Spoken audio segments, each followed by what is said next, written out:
This channel does not promote any violent, harmful, or illegal activities. All content provided by this channel is meant for an educational purpose only. এই মুহূর্তে junior ডাক্তাররা সাংবাদিক বৈঠক করছেন, সরাসরি নজর রাখবো সেদিকে।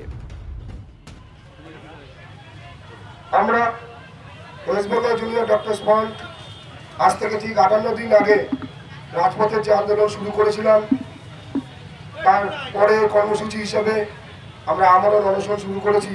আজ তার 42 ঘন্টা অতিবাহিত হয়েছে। আমাদের এই গণ আন্দোলনের একমাত্র উদ্দেশ্য অভয়ার ন্যায় বিচার এবং ভবিষ্যতে যাতে সমাজে আরেকটি অভয়ার মতো ঘটনা না ঘটতে পারে তা সুনিশ্চিত করা। আর তার জন্য পূর্ব নির্ধারিত 10 দফা দাবিকে সামনে রেখে আমাদের যে মহাসমাবেশ হয়েছিল, সেখান থেকে আমরা বলেছিলাম আমরা কর্মবিরতি প্রত্যাহার করছি এবং একই সাথে আমরা আমাদের জীবনকে বাজি রেখে আমরণ অনশন কর্মসূচিতে নিজেদেরকে যোগদান করেছি। সেই জায়গা থেকে বিভিন্ন রাজনৈতিক দল এবং প্রশাসন যেভাবে এই আন্দোলনকে, যেভাবে এই গণ আন্দোলনকে কালেমালিপ্ত করার চেষ্টা করেছে, তাকে আমরা ধিক্কার জানাই। এর পাশাপাশি আমাদের অনশনকারীদের মানসিকভাবে দুর্বল করে দেওয়ার প্রয়াস হিসেবে কলেজে কলেজে তাদের অ্যাটেন্ডেন্স সংক্রান্ত বিষয়ে পুলিশি তৎপরতা এবং নজরদারিকে West Bengal junior doctors front তীব্র ধিক্কার জানায়। আমাদের অনশনকারীদের সহমতিতে আমাদের সহযোদ্ধারা ওই নর্থ বেঙ্গল মেডিকেল কলেজে 2 জন সহযোদ্ধা আজ থেকে আমরণ অনশন কর্মসূচিতে যোগদান করেছে। আমাদের আন্দোলনের পরবর্তী কর্মসূচি হিসেবে আমরা আগামীকাল সকাল 9টা থেকে রাত 9টা অবধি 12 ঘন্টার জন্য জুনিয়র ডাক্তার এবং সিনিয়র ডাক্তাররা বিভিন্ন মেডিকেল কলেজ, হসপিটাল এবং এই অবস্থান মঞ্চে আমরা একটি প্রতীকী অনশন কর্মসূচি ডাক দিচ্ছি। অনশনকারীদের মানসিক স্বাস্থ্যের দিকে তাকিয়ে আমরা আমাদের নিজেদের দিক লাস্ট কিছুদিন যাবৎ আমাদের খাবার খেতে পারছি না। সে কথা মাথায় রেখে সমস্ত শুভবুদ্ধি সম্পন্ন নাগরিক সমাজের প্রতিনিধিদের কাছে ওয়েস্ট বেঙ্গল জুনিয়র ডক্টরস ফান্ডের আবেদন, এই প্রতীকী অনশন কর্মসূচি যেটি আগামীকাল সকাল 9টা থেকে রাত 9টা অবধি বিভিন্ন জুনিয়র ডাক্তার, সিনিয়র ডাক্তার এবং স্বাস্থ্যকর্মীরা মেডিকেল কলেজ, হসপিটাল এবং এই অবস্থান মঞ্চে যে অনশন কর্মসূচিতে, প্রতীকী অনশন কর্মসূচিতে আমরা নামছি, তাতে আপনারা আমাদের পাশে দাঁড়ান, আমাদের পাশে এসে বসুন।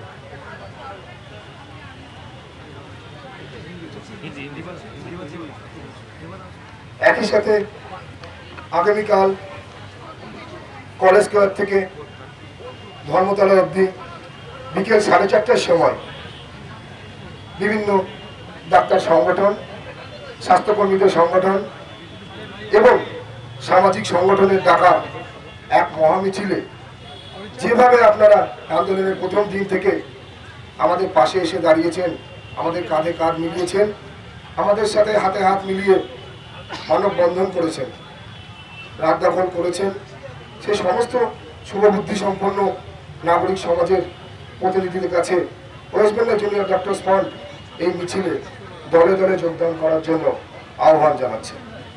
মিছিলের কর্মসূচি কাল বিকেল 4:30টার সময় কলেজ স্কয়ার থেকে আমাদের এই অনশন মঞ্চ অবধি। ধন্যবাদ।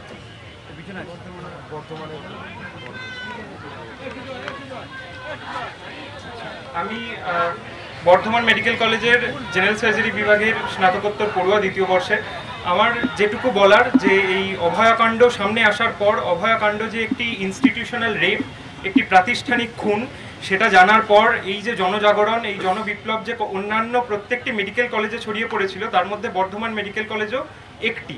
এবং আমাদের যে 10 দফা দাবি, তার মধ্যে একটি অন্যতম মূল কারণ এই ভয়ের রাজনীতি, ভয়ের বাতাবরণ, যেটাকে আমরা শব্দবন্ধে দিয়েছি থ্রেট কালচার, থ্রেট কালচারের দূরীকরণ। এই প্রক্রিয়ায় অন্যান্য সমস্ত মেডিকেল কলেজের মতোই বর্ধমান মেডিকেল কলেজেও যে কয়েকজন অভিজ্ঞ বিরূপাক্ষ বা এদের মতো এই সমস্ত মানুষগুলির ছত্রছায়ায় ভয়ের রাজনীতি, ভয়ের বাতাবরণ সৃষ্টি করে রেখেছিল প্রায় বিগত 4-5 বছর ধরে, তাদের এগেনস্টে আমরা কলেজ কাউন্সিলে যাই।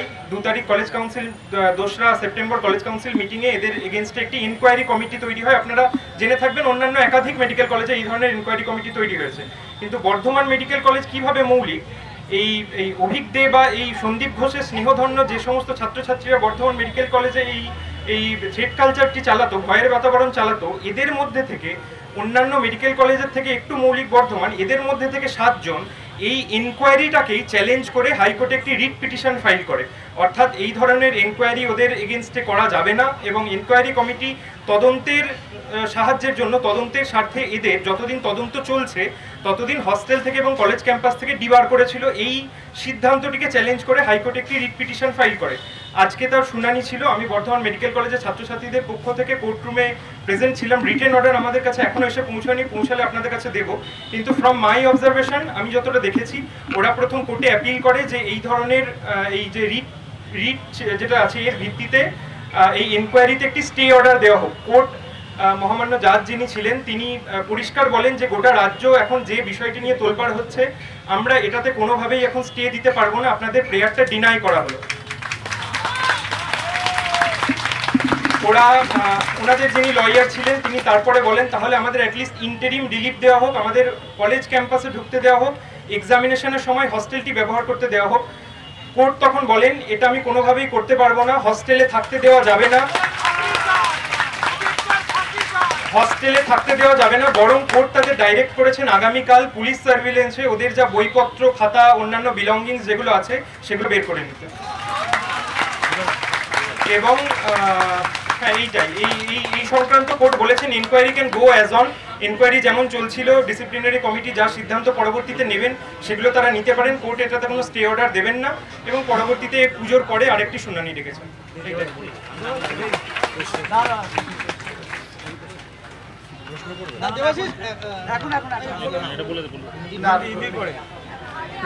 প্রেস রিলিজ করার আমাদের এটাই উদ্দেশ্য ছিল ওয়েস্ট বেঙ্গল জুনিয়র ডক্টরস ফ্রন্টের পক্ষ থেকে, যে কর্মসূচিগুলো সেই কর্মসূচির একটা ঘোষণা। এবং আমাদের যে সহযোদ্ধারা আজকে গত 42 ঘন্টা হয়ে গেল না খেয়ে আমরণ অনশনে রয়েছেন, তাদের শারীরিক অবস্থার একটা আপডেট, এটুকু প্রাথমিকভাবে উদ্দেশ্য ছিল। কিন্তু একটা কথা বারবার আসছে যে এই যে আন্দোলন চলছে এবং যে 10 দফা দাবিকে নিয়ে আমাদের সহযোদ্ধারা আমরণ অনশনে বসেছেন, এখানে কিন্তু বারবার পুলিশ প্রশাসন আইনিভাবে নানাভাবে বাধা দেওয়ার একটা চেষ্টা কিন্তু করছে। আপনারা প্রথম দিন থেকে দেখেছেন এখানে সামান্য অনশনকারীদের যে সামান্য স্নান করা বা বাথরুম যাওয়া, টয়লেট করার যে ব্যবস্থা সেটা করানোর জন্য আমাদের হুইল চেয়ারে করে অনেক দূরে নিয়ে যেতে হচ্ছে। এখনও বায়ো টয়লেটের কোনো রকম ব্যবস্থা তারা করতে দেননি, তবু কোনো রকমে আমরা প্রাথমিকভাবে ব্যবস্থা করেছি। বিভিন্ন কলেজে কলেজে যে অনশনকারীরা রয়েছে, আমাদের যে অনশনকারী সহযোদ্ধারা রয়েছে, তাদের নামে পুলিশ গিয়ে প্রত্যেকটা কলেজে কলেজে খোঁজ পাঠাচ্ছে এবং রীতিমতো একটা তাদের মানসিক মনোবল ভেঙে দেওয়ার একটা চেষ্টা করছে। আমরা একটা দৃঢ়ভাবে জানাতে চাই, আমাদের অনশনকারীরা তো এখানে এসে প্রেস বাইট দেওয়ার মতো জায়গায় নেই। এখন তাদের যে শারীরিক অবস্থা, তাদের কথাটাকেই একটাভাবে প্রতিধ্বনিত করছি, তাদের মানসিক বল কিন্তু অটুট এবং এই লড়াইয়ের শেষ তারা দেখে ছাড়বেন, এই কথা তারা জানিয়েছেন। এবং আরেকটাই কথা বলার, যে আজকে যে আন্দোলন গণ আন্দোলনের রূপ নিয়েছে, আমরা একটাই কথা বলতে চাই যে কোনো রকম হামলা করে মামলা করে এই আন্দোলনকে কিন্তু দমানো যাবে না, এটুকুই। এবং আরেকটা কথা নর্থ বেঙ্গল মেডিকেল আমাদের এখানে যেমন অনশনকারীরা রয়েছেন, আপনারা যেরকম জানেন, নর্থ বেঙ্গল মেডিকেল কলেজে আমাদের এই হাঙ্গার স্ট্রাইক, এই আমরণ অনশনের সলিডারিটিতে এনবিএমসি আরডিএ, সেখানকার মেডিকেল কলেজ এবং ডেন্টাল কলেজ যে আরডিএ, তাদের পক্ষ থেকে 2 জন কিন্তু আজ থেকে আমরণ অনশনে বসেছেন। তাদের নাম ডক্টর অলোক কুমার ভার্মা, যিনি সাইকিয়াট্রি ডিপার্টমেন্ট এনবিএমসি, এবং doctor Souvik Banerjee, intern north Bengal dental college. এই দুটো নামও আমরা এখান থেকে, এরা নর্থ বেঙ্গলে বসেছেন।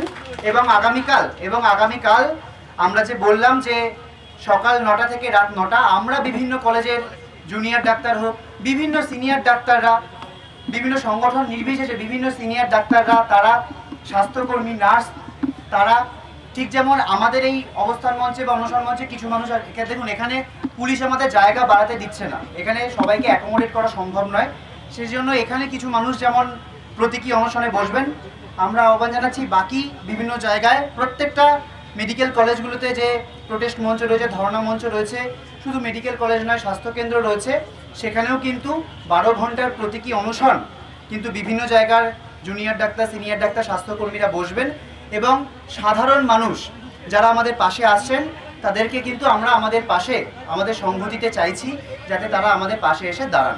এইটুকু। পুলিশ কমিশনার বলেছে যে ব্যবস্থা নেওয়া হবে, আইনি ব্যবস্থা নেওয়া হবে বলেছেন।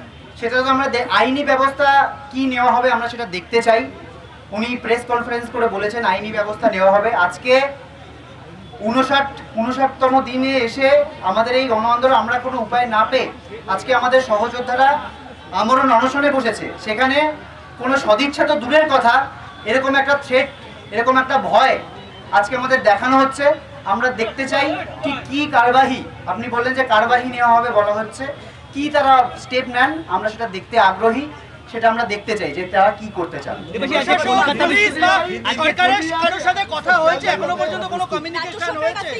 আমাদের সাথে কোনো কমিউনিকেশন এখনো অবধি কোনো তরফে করা হয়নি।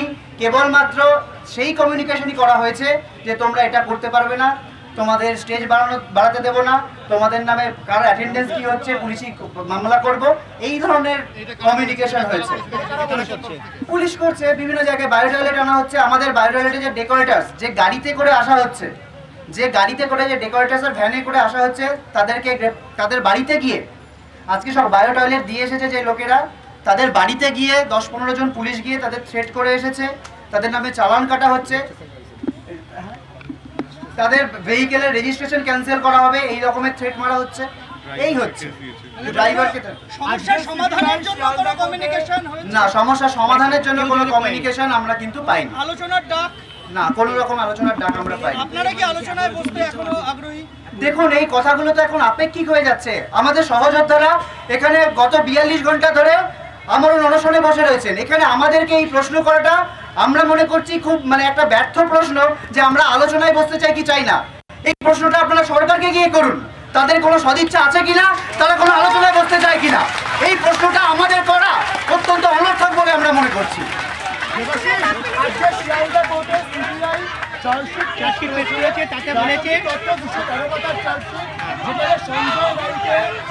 একটু আস্তে বাকিটা একটু আস্তে প্লিজ, শেষ হয়ে যাক। সিবিআই যে চার্জশিট ফাইল করেছে সেখানে সঞ্জয় রায়কে একমাত্র ধর্ষক এবং খুনি বলে জানিয়েছে। পাশাপাশি 200 জনের কাছাকাছি যারা উইটনেস তাদের বয়ান নিয়ে চার্জশিট পেশ করেছে। কতটা পজিটিভ লাগছে? দেখুন, আজকে যে চার্জশিট পেশ হয়েছে কি হয়নি এই খবরটা আপনারা প্রথম আমাদের দিলেন। আমরা এখনো জানি না শিয়ালদা কোর্টে কি ঠিক চার্জশিট পেশ হয়েছে। এবং দ্বিতীয় কথা, এই যে চার্জশিট পেশ হয়েছে আমরা আমাদের যতটুকু লিগ্যাল নলেজ সেটুকুতে এটা দাঁড়ায় যে এটা হচ্ছে প্রাথমিক একটি চার্জশিট। তো তার ভিত্তিতে কোনো মন্তব্য করা আমাদের এই মুহূর্তে সম্ভব নয়। আমরা আমাদের লিগ্যাল টিমের সাথে কথা বলে আমাদের যে প্রতিক্রিয়া সেটা পরে জানাবো। দেবাশিস, কলকাতা বিশ্ববিদ্যালয়ের উপাচার্য শান্ত দত্ত আজকে তাদের অনুষ্ঠানের সব মঞ্চ থেকে বলেছেন যারা উৎসবে সামিল হচ্ছেন তাদের উচিত আপনাদের প্রতিবাদের মঞ্চটা একবার দেখে যাওয়ার জন্য, কারণ এইখানে চিকিৎসকরা আন্দোলন দিশা দেখাচ্ছে এবং প্রত্যেকের আসা উচিত উৎসবে পা মেলান, কিন্তু এই প্রতিবাদের মঞ্চটি সবার এসে ছুঁয়ে যাওয়া উচিত। কলকাতা বিশ্ববিদ্যালয়ের উপাচার্য। দেখুন, আমরা কিন্তু নিজেরা এই কথা বলতে পারি না যে আপনারা কেউ উৎসবে যাবেন না, উৎসব থেকে বিরত থাকুন। কেননা এই ন্যারেটিভটাই কিন্তু চালানোর চেষ্টা হচ্ছে অত্যন্ত সুচতুরভাবে যে উৎসব বনাম প্রতিবাদ। রাজ্য জোড়া উৎসব চলছে এবং তার বদলে আমরা নাকি উৎসবে কাউকে যোগদান করতে দিতে চাই না, সেই জন্য এরকম একটা প্রোগ্রাম বা অনশনের মতো এরকম একটা জিনিস আমরা করছি। আমরা বারবার বলতে চাই আমাদের কাছে আর কোনো পথ খোলা ছিল না এবং প্রতিবাদী আমাদের কাছে এই মুহূর্তে উৎসব। সেই জায়গা থেকে আমরা কিন্তু এই পথ বেছে নিয়েছি এবং সাধারণ মানুষ যদি মনে করেন তারা উৎসবে পা মেলাবেন এবং তার সাথে আমাদের এখানে আমাদের যে প্রতিবাদের উৎসব, যে বিচারের জন্য যে আমাদের যে প্রতিবাদের ভাষা, তার পাশে দাঁড়াবেন, এটা তো সাধারণ মানুষ বলবেন। এটা আমরা আলাদা করে ডাক দিতে পারি না, এই জায়গা আমাদের নেই। কেননা এটা আমাদের আন্দোলন নয়, তো এটা সাধারণ মানুষের আন্দোলন, গণ আন্দোলন। সাধারণ মানুষ, আপনি যেরকম বললেন কলকাতা বিশ্ববিদ্যালয়ের উপাচার্য বলেছেন, এরকম বহু মানুষ আমাদের কাছে এসে রোজ বলে যাচ্ছেন। তো এটা প্রত্যেকে দেখুন, মানবিকতা তো সবার জায়গায় রয়েছে। সবাই তো এই রাজ্য সরকারের মতো অমানবিক এরকম আমরা মনে করছি না যে এতক্ষণ পরেও তারা শুধু থ্রেট ছাড়া আর কিছু দিতে পারছে না। তো আমরা আশা রাখছি এরকম শুভবুদ্ধি সম্পন্ন বহু মানুষ রয়েছেন যারা উৎসবে পা মেলাবেন তো বটেই, কিন্তু তারা এই প্রতিবাদের যে আমাদের ভাষা তার পাশেও মানবিকভাবে থাকবেন, এটুকুই।